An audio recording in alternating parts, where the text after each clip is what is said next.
Hello जी aspirants, क्या हाल चाल। तो आज की वीडियो यार बहुत ही इंपॉर्टेंट वीडियो रहेगी जेई 2022 एस्पिरेंट्स के लिए। आज हम डिटेल में बात करने वाले हैं यार कि जेई 2022 के लिए हम कैसे प्रिपेयर करें। और वीडियो को स्टार्ट करने से पहले यार सबसे पहले मैं आपको सलूट करना चाहूंगा आपकी सीरियसनेस के कारण, क्योंकि इस टाइम बहुत से बच्चे, क्योंकि अभी एग्जाम में आपका 1 साल बचा हुआ है, तो बहुत से बच्चे अभी इंस्टाग्राम फेसबुक ऐसी चीजों में लगे होंगे और आप इस टाइम एक एजुकेशनल वीडियो देखने में लगे हो। तो इसका मतलब आप में कुछ बात तो है, कुछ यूनिकनेस तो है जो सबसे मेन रोल अदा करता है जेई के एग्जाम में। जेई के एग्जाम में सबसे पहला रूल है सीरियसनेस, और वो चीज आप में है तभी आप इस वीडियो के अंदर आए हो, तो कांग्रेचुलेशन फॉर दैट। तो अब स्टार्ट करते हैं यार वीडियो को। हम बात करेंगे आज डिटेल में कि जेई 2022 के लिए जो आपकी ये रेस चलने वाली है अब आगे वाले दिनों में, जो आपके आगे सामने रेस आ रही है, आपकी विनिंग लाइन है। 1 साल बाद आपको ये विनिंग लाइन क्रॉस करनी है। तो आज यार मैं कुछ आपको ऐसी चीजें बताने वाला हूं कि आपका जो पाथ हो वो बहुत सीधा हो। ऐसा ना हो कि आप कुछ ऐसा पाथ अभी सिलेक्ट कर लो कि बीच में उसके पत्थर हो और आप विनिंग लाइन पे पहुंच ना पाओ और बीच में पत्थर आ जाए कुछ। तो उसके लिए एक स्ट्रैटेजी बहुत जरूरी है, तो आज उस पर हम बात करेंगे। जल्दी ऐसी वीडियो बनाता नहीं हूं, लेकिन जब उसी टाइम बनाता हूं जब आपको सबसे ज्यादा बेनिफिशियल हो। तो स्टार्ट करते हैं यार।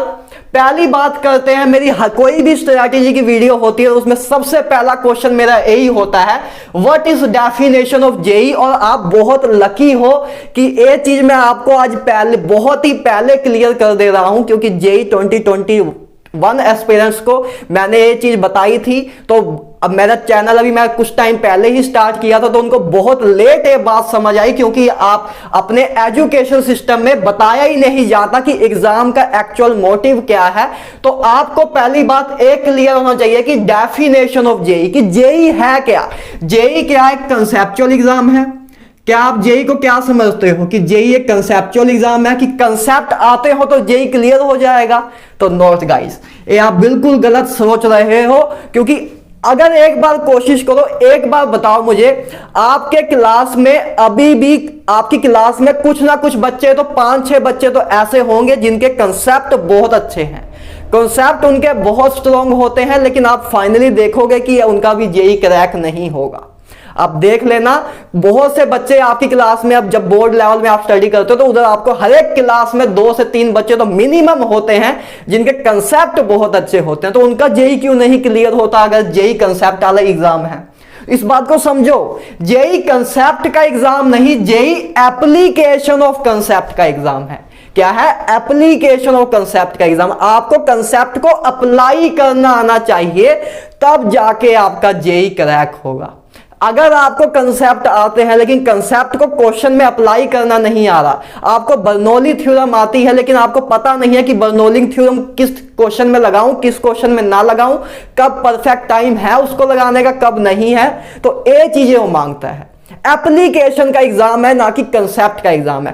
कंसेप्ट तो आना ही चाहिए लेकिन कंसेप्ट को अप्लाई करना आना चाहिए, क्योंकि आपको जेई के एग्जाम में थ्योरी नहीं आती, क्वेश्चन आते हैं, और क्वेश्चन में कंसेप्ट को अप्लाई करना आना चाहिए। यही सबसे पहला बैरियर है आपकी अनसक्सेसफुल होने का, क्योंकि आपका माइंड सेटअप ही नहीं क्लियर होता। आपको हमेशा ये क्लियर किया जाता है कि जेई बहुत एक कंसेप्चुअल एग्जाम है, ठीक है, और ये सब बताया जाता, तो आपके माइंड में सिग्नल कभी जाता ही नहीं है कि हमें कैसे क्या करना है और कैसे मोटिव से हमें आगे जाना है। तो पहली बात है याद रखना कि जेई एप्लीकेशन ऑफ कंसेप्ट का एग्जाम है। आपको कंसेप्ट तो करने ही है, लेकिन अगर आप कंसेप्ट का अगर 1 पेज कर रहे हो डेली, तो आपको क्वेश्चन के 2 पेज करने होंगे डेली। 2 पेज क्वेश्चन करोगे, 1 पेज थ्योरी करोगे। 1 पेज थ्योरी, 2 पेज हम क्वेश्चन करेंगे, तब जाके आपका एक्चुअल में एयर 100 एयर 1000 के अंदर रैंक आएगा, और एक अमेजिंग रैंक आपका आएगा, क्योंकि आपको जेई की डेफिनेशन क्लियर है कि जेई एक्चुअल में मांगता क्या है। क्योंकि हम कंफ्यूज हो जाते हैं, हमने पहले 11-12 साल फर्स्ट क्लास से लेके 12 तक हमने बस सिलेबस को किया है, हम करते थे। अभी जैसे आप बोर्ड का एग्जाम दोगे तो आप बस करके जाओगे, थ्योरी करके जाओगे, और वही सेम उधर आप थ्योरी लिखाओगे, ठीक है। कुछ 2-3 न्यूमेरिकल होंगे, उनको सोल्व करोगे, बाकी आपके थ्योरेटिकल क्वेश्चंस आते हैं। तो उस चीज को हम इधर ही मिसमैच कर देते हैं, उसको भी हम कंपटीशन एग्जाम में लिंक कर देते हैं। तो सबसे पहली गलती ये होगी। तो इस बात को याद रखना रखना कि आज से हम क्वेश्चन में ज्यादा इंपॉर्टेंस देंगे थ्योरी के साथ साथ। थ्योरी अगर एक पेज कर रहे हैं तो 2 पेज क्वेश्चन करेंगे, बहुत इंपॉर्टेंट बात है, इसको ध्यान में रखना। नहीं तो आज से 1 साल बाद ये बातें आपको याद आएंगी जब आपका रिजल्ट आने वाला होगा। तो इस बात को पहले आप याद रखना। और दूसरी बात करें, पहली बात, आई होप आपको डेफिनेशन ऑफ जेई क्लियर है कि डेफिनेशन क्या है जेई एक्चुअल में हमने से मांगता क्या है। ओके, तो अब आगे बात करें कि कुछ बच्चों की 11th बर्बाद हो गई है। 11th बर्बाद होगी। अगर आपकी 11th अच्छी तरीके से चली हुई है तो आप 3rd पॉइंट पे स्किप कर सकते हो, ठीक है ना। 11th की बात करें, काफी मतलब कुछ लोगों की क्या बात करूं, बहुत से। पहली बात तो ये समझो कि सिर्फ आप नहीं हो जिसकी 11th वेस्ट हुई है। मैं गारंटीली कह सकता हूं कि जितने बच्चे अब 11th से 12th में आए हैं उसमें से एटलीस्ट 70 to 80% बच्चे होते हैं जिनके 11th में बहुत से टॉपिक मिस हुए होते हैं, या तो उन्होंने किए होते तब भी उसमें कॉन्फिडेंस नहीं होता। तो पहली बात इसको समझो कि आप अकेले नहीं हो, और इसी 70-80% बच्चे में से ही कोई 10-15 बच्चे ऐसे निकलेंगे जो एयर 1, एयर 100 ऐसे रैंक भी लेके निकलेंगे। तो डिपेंड आप पे करता है कि आप उसमें आते हो कि नहीं आते हो। देखो, इसको लोग ज्यादा नेगेटिव पॉइंट ऑफ व्यू में लेते हैं, लेकिन मैं इसका एक प्लस पॉइंट आपको बताऊं, काफी बच्चों ने 11th कर ली है, 11th कर ली और 12th में मूव ऑन कर गया है। लेकिन जब 12th के एंड तक पहुंचते हैं, जब 12th का पूरा एंड होता है, तब तक वो 11th भूल जाते हैं, तब तक वो 11th भूल जाते हैं। और जिन बच्चों की 11th में उन्होंने बर्बाद कर दिया, जिनको हम कहते हैं कि वेस्ट कर दिया, ज्यादा सीरियसली नहीं ली, वो बच्चे 12th के साथ साथ 11th करते हैं, तो उनकी 12th भी होती रहती है, 11th भी होती रहती है, तो उनको लास्ट में जेई के टाइम याद ज्यादा रहता है एज कंपेयर टू उनके जिन्होंने 1 साल पहले 11th की थी। जिन बच्चों की 11th पहले वेस्ट हो गई थी उसमें से कुछ बच्चे साथ साथ में 11th को भी कंटिन्यू करते जाते हैं, और फाइनली उनकी 12th भी ग्रिप में होती है, 11th भी ग्रिप में होती है। नहीं तो मोस्ट ऑफ केसेस में होता है कि जिन बच्चों ने 11th अच्छी अपनी की भी हुई है, तो बाद में जब लास्ट में आता है तो उनकी 12th तो अच्छी ग्रिप में होती है, लेकिन 11th को बुक्स उठाए को, उनको 11th के टॉपिक्स किए को उनका 1 साल बीत चुका होता है। 1 साल पहले उन्होंने 11 के टॉपिक्स देखे थे, तो उनको फिर डीमोटिवेशन फील होती है, लेकिन आपका साथ साथ चलेगा। तो देखो, डिपेंड आप पे ही करता है कि आप किस माइंड सेटअप से चीज को देख रहे हो।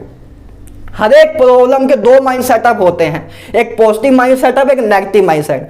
ज्यादातर बच्चों का नेगेटिव माइंड सेटअप ही चला जाता है कि 11 तो बर्बाद होगी, अब तो कुछ हो नहीं सकता। लेकिन ये समझो कि आप मतलब 1 साल में 11th भी अपनी करते आ रहे हो, 12th भी, मतलब आप पूरी 1 साल की जर्नी में 11th भी अपनी ग्रिप में रखते जा रहे हो, 12th भी, कि आपका दोनों में ही कॉन्फिडेंस हमेशा बिल्ड रहेगा। और एक और बच्चा जिसने 11th अपनी की हुई है पहले, तो बहुत ज्यादा चांस है कि लास्ट में अगर वो रिवाइज नहीं कर रहा है लगातार, ज्यादा अगर बच्चे नहीं भी करते तो लास्ट तक 12th तो उसकी ग्रिप में रहेगी, लेकिन 11th भूल जाएगा। तो ये ऐसे पॉजिटिव चीजें हमें निकालनी होती हैं हर एक प्रॉब्लम से, तभी हर एक चीज का सलूशन मिलता है। क्लियर है बात। तो और 11th बर्बाद हो गया तो कोई दिक्कत नहीं है, अभी हमारे पास 1 साल है यार। आपके पास अगर 4 महीने भी होते ना, तब भी मैं कह देता कि आपका जेई क्रैक हो जाएगा। आपके पास तो 1 साल है। बिलीव मी, मैं अभी अगर किसी जेई 2021 एस्पिरेंट्स को कहूं जिनका एग्जाम बस अभी 1-2 महीने में आने वाला है, अगर उसमें से मैं किसी भी स्टूडेंट को कहूं, चाहे जिसके 70 परसेंटाइल है, 80 परसेंटाइल है, किसी भी लेवल का स्टूडेंट हो, अगर मैं उसको कहूं कि मैं तुमको 1 साल देता हूं, तुम क्या रैंक ले दोगे, तो वो कह देगा कि मैं डेफिनेटली एयर 1000 के अंदर आ जाऊंगा। क्योंकि उनको अब अपना एक्चुअल पोटेंशियल समझ आया कि मेरे पास अगर टाइम होता तो मैं कर लेता। जब उनके पास टाइम था तब उनको समझ नहीं आया।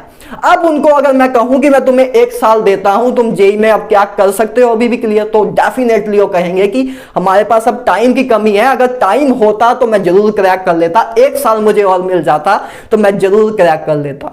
तो उस पोटेंशियल को वो लोग ने बहुत देर में समझा, आपको अभी से ही समझना स्टार्ट करना होगा। आपके पास अभी सफिशिएंट टाइम है, मोर देन इनफ टाइम है। बस हाँ, जिन्होंने 11th पहले की हुई है उनसे थोड़ी सी ज्यादा मेहनत तो आपको करनी होगी, ठीक है, थोड़ी सी ज्यादा करनी होगी। उसका मतलब ये नहीं है कि आपको दिन में 16-16 घंटे स्टडी करनी है। बस आप रेगुलर अगर 7 से 8 घंटे भी आप स्टडी कर लोगे तो मैं गारंटी आपको देता हूं कि आप अंडर 1000 रैंक जरूर अचीव करोगे। लेकिन वो 8 घंटे परफेक्ट होने चाहिए। 8 घंटे आप पूरा जेई में दे रहे हो तब बात बनेगी, ठीक है। तो जरूरी नहीं है कि आपको 16-17 घंटे या स्टडी करना एफिशिएंट नहीं होता इतना, ठीक है। 8 घंटे अगर आप रेगुलर कर रहे हो तब मोर देन इनफ है अंडर 1000 स्कोर करने के लिए। बात क्लियर है। तो 11th बर्बाद हो गई है तब भी कोई खास बात नहीं है, सबके साथ होता है, स्टार्टिंग में होता है। क्योंकि 10th से हम जब 11th में जाते हैं तो बहुत ज्यादा डिफरेंस आ जाता है कंटेंट के लेवल में। 10th में कहां इतनी सी चीज होती है, 11th में अचानक एक सब्जेक्ट 10th की पूरी उसके बराबर लगता है, तो डिफरेंस आता है। तो कोई बात नहीं, वो हो जाएगा। अभी आपके पास मोर देन सफिशिएंट टाइम है, इस बात को अपने दिमाग में रखो। और साथ साथ में एक पॉजिटिव थिंकिंग ये भी रखो कि आपके पास तो बेस्ट सिचुएशन है कि आपकी अच्छा हुआ, नेचर भी ये चाहता था कि आपकी 11th बर्बाद हो जाए।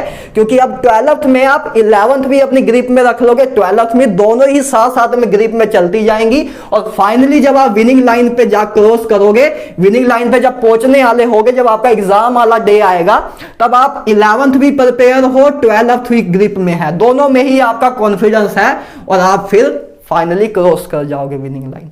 तो इस माइंड सेटअप को दिमाग में रखो और काम करना स्टार्ट करो। नेगेटिविटी तो आपके माइंड में 1% भी अभी नहीं होनी चाहिए, इतना टाइम है आपके पास। क्लियर है बात।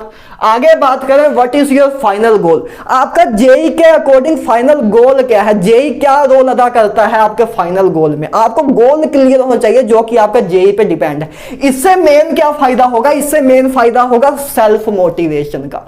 आपके अंदर सेल्फ मोटिवेशन पूरे साल बनी रहेगी। अगर आपके माइंड में कोई गोल नहीं है कि मैं जेई, बस आपके माइंड में बस इतना है कि मुझे जेई क्रैक करना है, कुछ पता नहीं है क्यों क्रैक करना है, किस लिए करना है, तो आप बहुत बार डीमोटिवेट होते रहोगे। कभी डीमोटिवेट हो रहे हो, कभी मोटिवेट, कभी और डीमोटिवेट हो रहे हो, तो आपके बैलेंस नहीं होगा नेचर में, आपके अंदर पर्सनैलिटी में। तो आपको अपना गोल डिसाइड करना होगा। देखो, एक सपना, एक ड्रीम क्रिएट करना स्टार्ट करो कि जब मेरा जेई क्लियर होगा तो मेरे फैमिली के क्या एक्सप्रेशन रहेंगे, उस टाइम का एंजॉय क्या रहेगा, उस टाइम मेरे फैमिली की आंखों में जो खुशी के आंसू होंगे वो देखने का मजा अलग होगा। जब मैं अपने पेरेंट्स को गले मिलूंगा उस टाइम का मजा अलग होगा।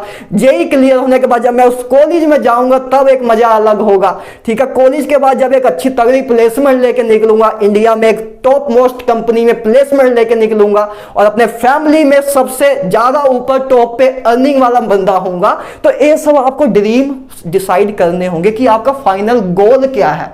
कुछ बच्चों का फाइनल गोल ये होता है कि हमें प्लेसमेंट अच्छी मिल जाएगी, एक हमें सेफ इन्वायरमेंट मिल जाएगा आईआईटी एनआईटी में। कुछ बच्चों का ये होता है कि हाँ मैं साथ मतलब मेरा इंटरेस्ट किसी और चीज में है, लेकिन मैं साथ साथ में एक सेफ कॉलेज में भी जाना चाहता हूं कि अगर जो मेरा इंटरेस्ट है उसको मैं चेक करूंगा कि अगर उसमें मुझे सक्सेसफुल होता हूं मैं तो वेल एंड गुड, नहीं तो मेरे पास एक सेफ चीज भी है। तो ऐसे बहुत से गोल होते हैं। तो उस गोल को, उस ड्रीम को सोचना स्टार्ट करो। आपके माइंड में एक ड्रीम होगा ना तो एक सेल्फ मोटिवेशन हमेशा देगा कि नहीं, मुझे वो सीन ले आने के लिए, वो टाइम ले आने के लिए, ये सीन ले आने के लिए मेहनत करनी है। तो ये आपको सेल्फ मोटिवेशन देगा। आपको किसी मोटिवेशनल वीडियो देखने की जरूरत नहीं पड़ेगी जनाब। तो इस बात को समझो। क्लियर है बात। तो आगे बात करें यार, ये बहुत इंपॉर्टेंट पॉइंट है। काफी लोगों ने तो अभी तक कोचिंग ज्वाइन कर ली होगी वैसे, लेकिन अगर किसी ने कोचिंग नहीं ज्वाइन की है तो बहुत ध्यान से, बहुत ही होशियारी के साथ अपनी कोचिंग को ज्वाइन करना। प्लीज किसी कोचिंग के बैनर्स पे ना जाना, उनके कोचिंग के रिजल्ट्स पे ना जाना, क्योंकि रिजल्ट, मैं बहुत दुख के साथ कहना पड़ रहा है कि अपने इंडिया में अधिकतर रिजल्ट जो है बिकते हैं। सबकी बात नहीं कह रहा हूं, लेकिन ज्यादातर कोचिंग इंस्टीट्यूट रिजल्ट खरीदते हैं, ठीक है, एक दूसरे से खरीदते रहते हैं। तो प्लीज एक धोखा होता है एजुकेशनल अपने इंडिया में। बहुत दुख के साथ मुझे कहना पड़ रहा है कि एजुकेशन को एज ए बिजनेस ट्रीट किया जाता है, एज ए बिजनेस ट्रीट किया जाता है। तो प्लीज एक गलती ना करना, कोचिंग को बहुत ध्यान से, बहुत वाइजली चूज करना। और चूज कैसे करोगे? चूज आपको करनी है ऐसे, उन स्टूडेंट से बात करो जिन्होंने पहले उस कोचिंग में एडमिशन लिया। कोई ए कोचिंग है, मैं नाम नहीं लूंगा किसी का, तो कोई ए कोचिंग है, उस कोचिंग के जो प्रीवियस स्टूडेंट है, जो पिछले साल जिन्होंने जेई का एग्जाम दिया था, जो जेई 2021 का एग्जाम दे रहे हैं, उनसे बात करो, उनसे कहीं ना कहीं से कनेक्शन बात करो, उनसे बात करना स्टार्ट करो और उनसे जानना स्टार्ट करो कि हाँ कोचिंग में क्या सिस्टम चल रहा है। और एक गलती ना करना कि आप एक कोचिंग के सबसे टॉप बच्चे से बात कर रहे हो कि जिसने टॉप रैंक ले आया है उस कोचिंग का, तो वो तो आपको हमेशा अच्छा ही बताएगा। क्यों?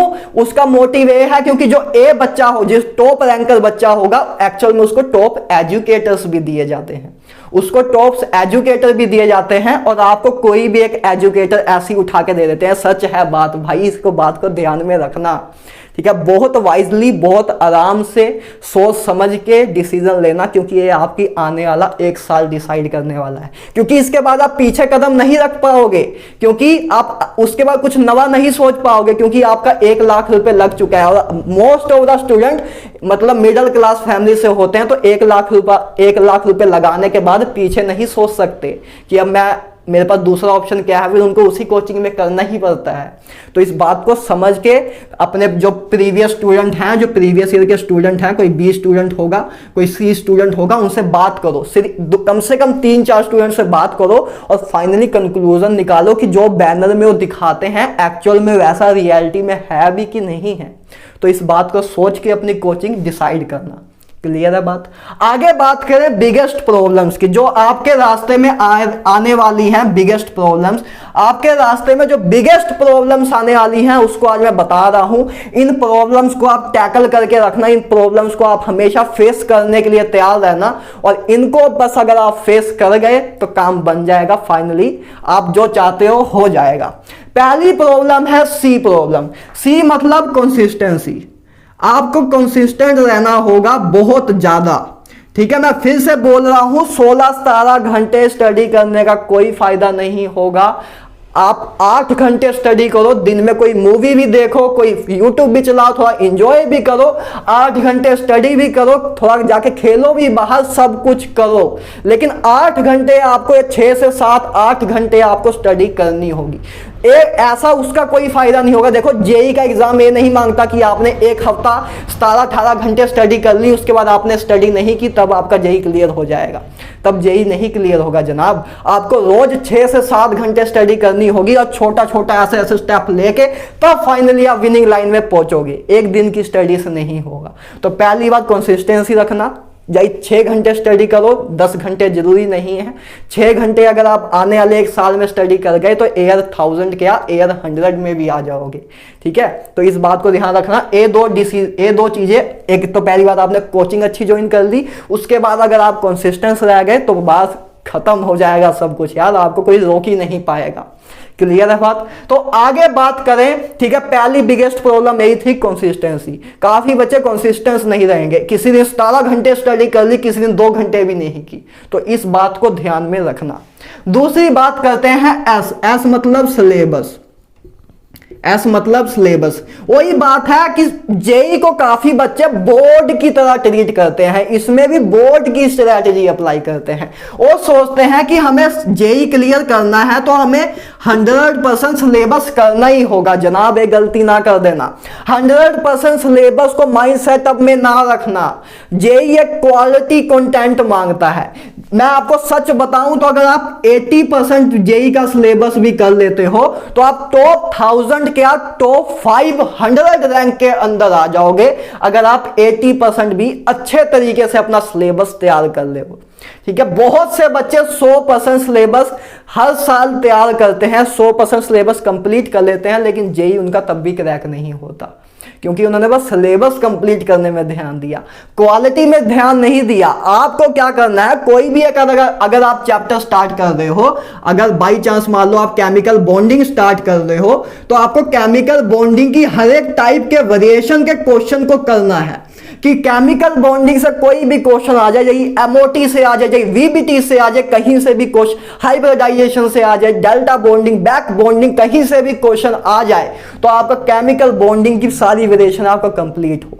तो ऐसे आपको हर एक चैप्टर को पूरा 100% कंप्लीट करके चलना है। ये नहीं कि थ्योरी अभी कर लेते हैं, क्वेश्चन बाद में करेंगे, तो वो गलती ना करना। ये मेरा रूल हमेशा याद रखना 1:2 वाला, कि एक पेज थ्योरी तो 2 page question. That is a final conclusion of JEE exam.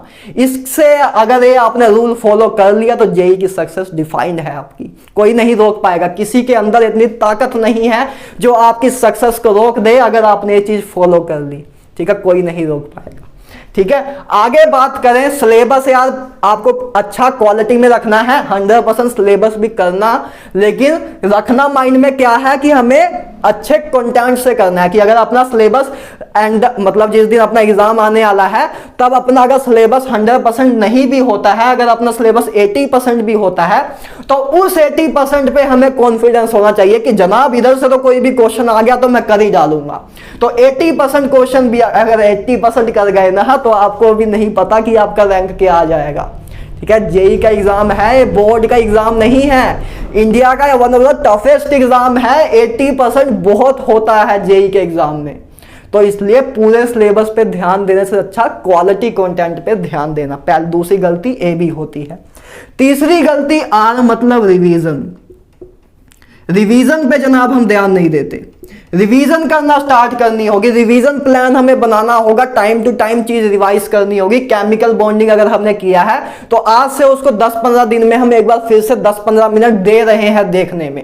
अगर नहीं दोगे तो लास्ट में वही दिक्कत होगी कि आपने केमिकल बॉन्डिंग को पहले अच्छा खासी मेहनत भी दी थी, 1 हफ्ता आपने मेहनत भी की, बहुत जोर लगा के काम भी किया, लेकिन जब एंड ऑफ आपने उसके बाद 7-8 महीने उठाया ही नहीं, केमिकल बॉन्डिंग को देखा ही नहीं, तो फाइनली सारी मेहनत एक टाइम आके खराब हो जाएगी, एक टाइम आके खराब हो जाएगी। बस 10-15 अगर आपने एक बार 7 से 8 दिन में केमिकल बॉन्डिंग अच्छे तरीके से कर लिया है, उसके बाद अगर आप बस 10-15 दिन बाद इसको फिर से बस आप रिवाइज करो। सिर्फ मैं बता रहा हूं 15 से 20 मिनट लगेंगे, 15 से 20 मिनट लगेंगे, उसको रिवाइज करते चलो साथ साथ में जनाब, तो काम होगा।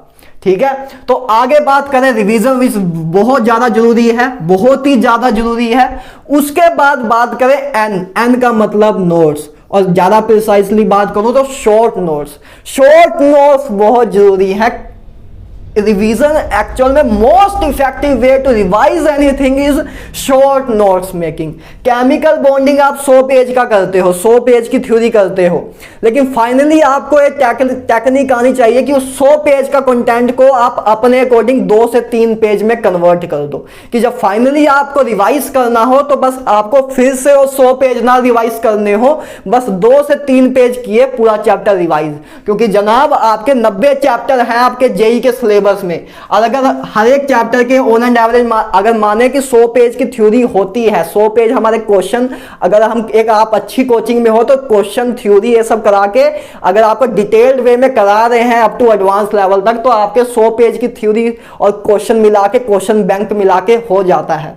तो आपको लगभग 9000 पेज याद करने होंगे जनाब। तो कैसे कर लोगे एक दिन में 9000 पेज? तो इसलिए आपको कंसाइज करना आना चाहिए। ये भी एक बहुत ही बड़ा बैरियर होता है आपकी अनसक्सेसफुल का, क्योंकि आपने सिलेबस तो किया लेकिन लास्ट के टाइम में आपको रिवाइज ही नहीं कर पाए चैप्टर्स, तो उस टाइम भी आपको डीमोटिवेशन फील होती है।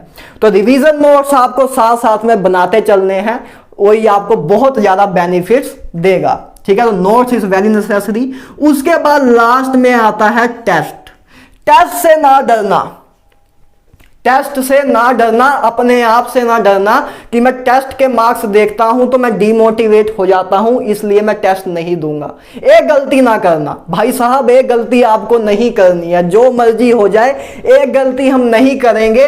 अगर बाई चांस आपके -1 मार्क्स भी आ रहे हैं, जो कि कभी आएंगे नहीं, एक मजे की बात बताऊं तो मेरे -2 मार्क्स आए हुए हैं स्टार्टिंग में। तो अगर उस दिन मैं डर गया होता तो आप इधर अभी आप मुझे देख ना रहे होते।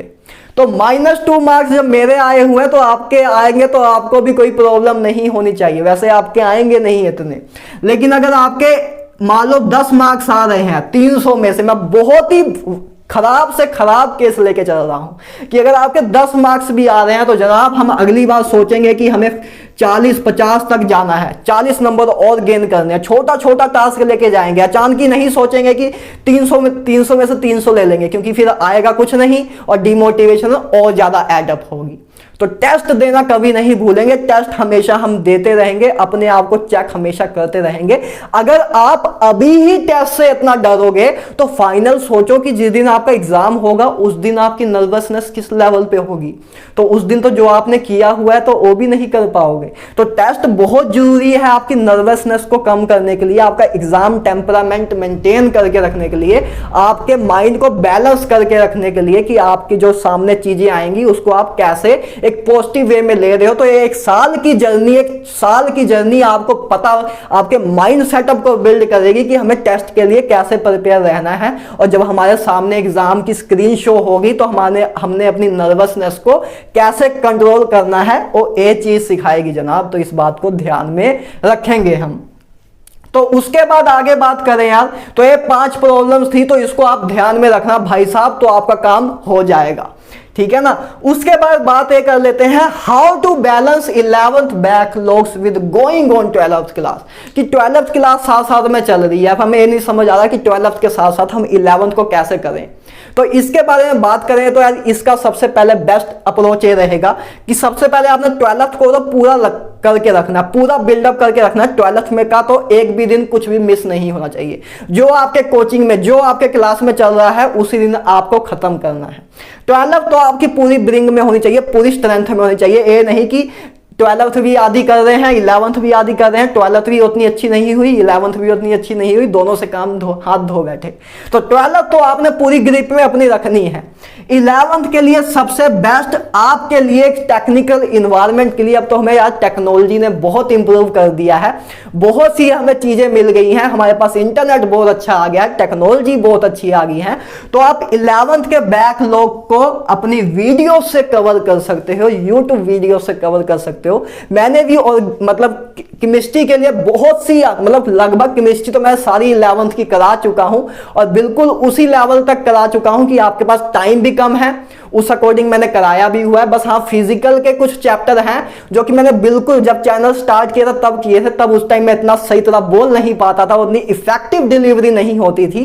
तो उन टाइम उस लेक्चर को मैं फिर से भी बना दूंगा। लेकिन अगर आपका मेन टारगेट है कंटेंट पे, तो कोई भी एक भी चैप्टर आपको मेरा ऐसा नहीं दिखेगा कि उसके बाद आपसे प्रीवियस ईयर क्वेश्चन ना हो, अगर आपका मेन फोकस कंटेंट पे है, ठीक है। तो और कोई प्रॉब्लम नहीं है फिजिकल के पहले 2-3 लेक्चर, 2-3 चैप्टर्स में। बस प्रॉब्लम यही है कि उस टाइम मैं इफेक्टिवली तरीके से उतना नहीं बोलता था, ठीक है ना, क्योंकि कैमरे के सामने उतनी आदत नहीं थी बोलने की। तो वो बस प्रॉब्लम हो सकती है, उसको भी मैं अभी मैं जेई 2021 में बिजी था, नीट 2021 के स्टूडेंट में बिजी था। अब होली होली मेरा जेई का कंटेंट, जेई 2021 का कंटेंट तैयार होने लग गया है, खत्म होने लग गया है कोर्स। तो अब मैं आपके लिए भी कंटेंट तैयार करना स्टार्ट करूंगा बहुत ही जल्दी। तो आप 11th के बैकलॉग्स को यार अपनी वीडियो से कवर कर सकते हो। और दूसरा मेन मोटिव रहेगा 11th के बैकलॉग्स को कवर करने का सबसे बेस्ट तरीका यह है कि आप इधर क्या करो, जैसे मान लो ना, मान लो आपका केमिकल इक्विलिब्रियम आपने नहीं किया, तो मैंने इक्विलिब्रियम को 4 वीडियोस में कवर किया है। मैं अपनी एग्जांपल देके आपको बता रहा हूं कि मैं 4 वीडियो में इक्विलिब्रियम का हर एक कंसेप्ट, हर एक पॉइंट, टफ से टफ पॉइंट हो, एडवांस से एडवांस लेवल का पॉइंट हो, हर एक पॉइंट क्लियर किया हुआ है 4 वीडियो, मतलब 4 घंटे में। तो आप चाहो 4 घंटे में अपने केमिकल इक्विलिब्रियम के कंसेप्ट स्ट्रॉन्ग कर सकते हो। उसके बाद 4 घंटे आपने कंसेप्ट में दिए, मैं बस एक एग्जांपल दे रहा हूं कि 4 घंटे आपने कंसेप्ट, अपना केमिकल इक्विलिब्रियम के पूरे कंसेप्ट क्लियर कर लिए। उसके बाद बस आपको क्या करना है, उसके बाद जाओ और प्रीवियस ईयर क्वेश्चन कर लो, प्रीवियस ईयर क्वेश्चन कर लो।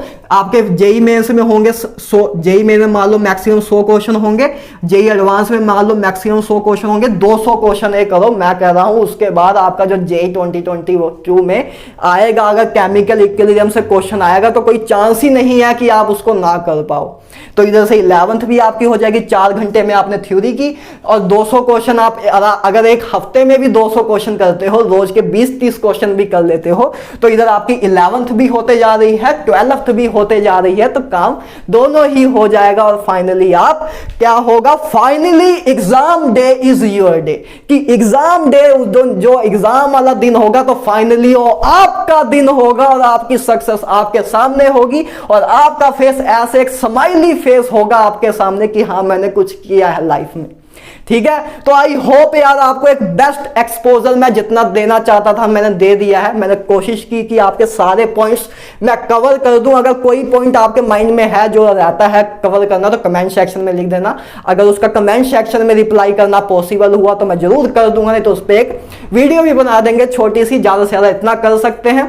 तो चलो गुड बाय, अब जाके स्टडी करना स्टार्ट करो। सबसे पहला टास्क अपना ए करना, इसको डिसाइड करना। आज बैठ के पहले ड्रीम क्रिएट करो कि मैं कैसे कैसे जेई क्रैक होने के बाद मैं कैसे कैसे क्या करूंगा, और ड्रीम आपको सेल्फ मोटिवेशन देगा। तो सबसे पहले एक काम करो, उसके बाद बाकी चीजों पे काम करना स्टार्ट करो जनाब, कोई दिक्कत नहीं होगी, सक्सेस आपकी ही है और आप जरूर क्रैक करोगे जेई, मेरी आपसे गारंटी है। बस इन पॉइंट्स को, सबसे मेन इस पॉइंट को आप ध्यान में जरूर रखना। ठीक है, तो चलो यार तब तक के लिए good bye, have a nice day, bye bye, take care.